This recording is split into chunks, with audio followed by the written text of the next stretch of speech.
এই যে এই যে কারেন্ট নাই, চুলায় গ্যাস নাই, কি একটা নাজেহাল অবস্থা। তো এই যে আমার খানদানি চুলা জ্বালিয়ে শুরু করে দিলাম আজকে রান্না বান্না। আর চিংড়ি মাছ দিয়ে মিষ্টি কুমড়া দিয়ে রান্না করব আজকে। অনেক দিন পরে চিংড়ি মাছ মিষ্টি কুমড়া দিয়ে রান্না করব। আর আজকে সয়াবিন তেল না, আজকে দেবো হচ্ছে সর্ষে তেল। তো এখানে আমি এখন দিয়ে দেবো একটা তেজপাতা দুভাগ করে, আর দেবো কালো জিরা। তো নমস্কার আদাব বন্ধুরা, সবাই কেমন আছেন? আশা করি ভালো আছেন। আমি অনেক দিন পরে আপনাদের সামনে ছোট্ট একটা ভিডিও নিয়ে চলে আসলাম। তো এই যে দেখতে পাচ্ছেন আমি চিংড়ি মাছটা দিয়ে দিছি। আর এখন একটু নাড়াচাড়া করে চিংড়ি মাছটা ভেজে তো উঠিয়ে রাখবো, তারপরে আমি মিষ্টি কুমড়াটা দেবো। তো যেটা বলতেছিলাম, ভাবছিলাম ভিডিও দেবো না। তো মানুষের ভিডিও দেখে আমার একবারে তর্স হয় না, আর আমারও ইচ্ছে করে মানুষের মতো আমি ভিডিও করি।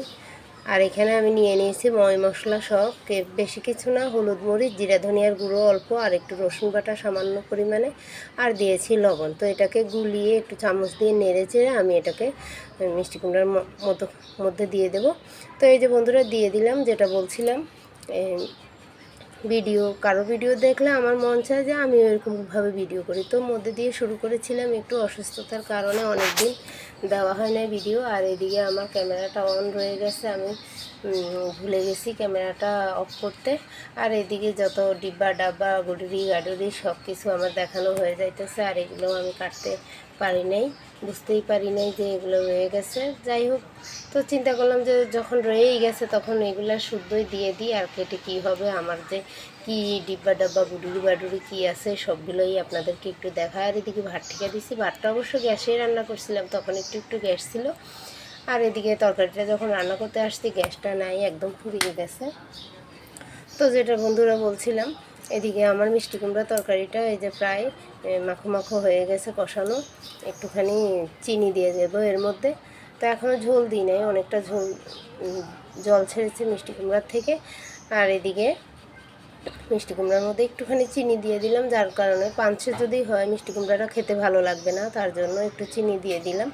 আপনারা চাইলে নাও দিতে পারেন, না চাইলে না দিবেন। তো এদিকে আমার এই যে মিষ্টি কুমড়াটা মাখো মাখো কষানো হয়ে গেছে, জলটা টেনে নিয়েছে। এখন আমি চিংড়ি মাছগুলো দিয়ে একটু জল দিয়ে দেব। আর এই যে এইভাবে রান্না করেছি, সুন্দর একটা সুঘ্রাণ বেরিয়েছে। এখন খেতে কেমন লাগবে সেটা খাওয়ার সময় আর কি বলবো, খেয়ে দেখি। ভাই রে ভাই, এত মজা হয়েছে, আমার জীবনে মনে হয় প্রথম আমি চিংড়ি মাছ দিয়ে মিষ্টি কুমড়া দিয়ে এত মজার তরকারি খাইলাম। তো বন্ধুরা, আপনারাও একদিন রান্না করে দেখবেন, অবশ্যই ভালো লাগবে। আর ভালো লাগলে আমার সাথে এই কথাটা শেয়ার করবেন। তো এই যে দেখতে পাচ্ছেন আমার মিষ্টি কুমড়ার মধ্যে জল দিয়ে দিয়েছি, এখন ঢাকা দিয়ে দেব। ঢাকা দিয়ে আর এদিকে 3-4টা কাঁচামরিচ আধো আধো কেটে মানে ভেঙে দিয়ে দিছি, এটার একটা ফ্লেভার আসবে, খুব ভালো লাগবে খেতে। আর এর মধ্যে আর তেমন কিছু দেবো না, নামানোর আগ দিয়ে একটু জিরার গুঁড়ো দিয়ে নামিয়ে নেব। এই যে বন্ধুরা আমার তরকারিটা মাখো মাখো হয়ে গেছে, এখন এর মধ্যে আমি জিরার গুঁড়ো দিয়ে দেবো, খুব সুন্দরভাবে সিদ্ধ হয়ে গেছে। আর এই ঝোলটা একেবারে গাঢ় হয়ে যাবে নামালে, এইভাবেই আমি নামিয়ে নেব, টেনে যাবে।